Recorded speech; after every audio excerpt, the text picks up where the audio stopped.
Hello, plant enthusiasts.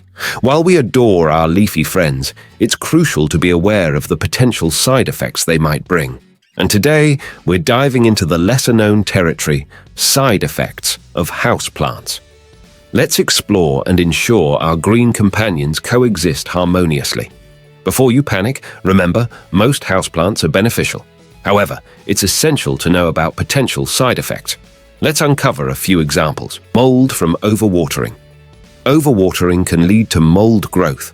Plants like peace lilies and Boston ferns, while beautiful, may promote mold in overly damp conditions. Allergies from pollen.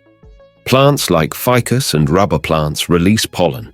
For some, exposure might trigger allergies. Keep this in mind if you're sensitive. Skin irritation from sap. Certain plants like euphorbia, like the crown of thorns, produce sap that may cause skin irritation. Handle them with care. Toxicity of some plants. Some common houseplants, including Dieffenbachia and philodendrons, can be toxic if ingested. Be cautious, especially if you have pets or small children.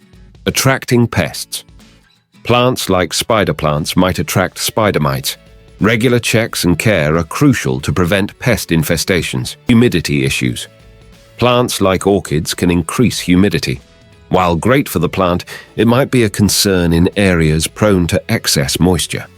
Invasive growth. Species like the English ivy can be invasive, spreading rapidly.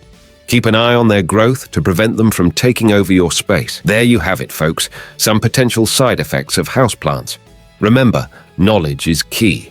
If you're aware, you can create a healthy and harmonious environment. Which side effect surprised you the most? Share in the comments below. Don't forget to like, subscribe, and hit the bell for more plant wisdom. Happy planting!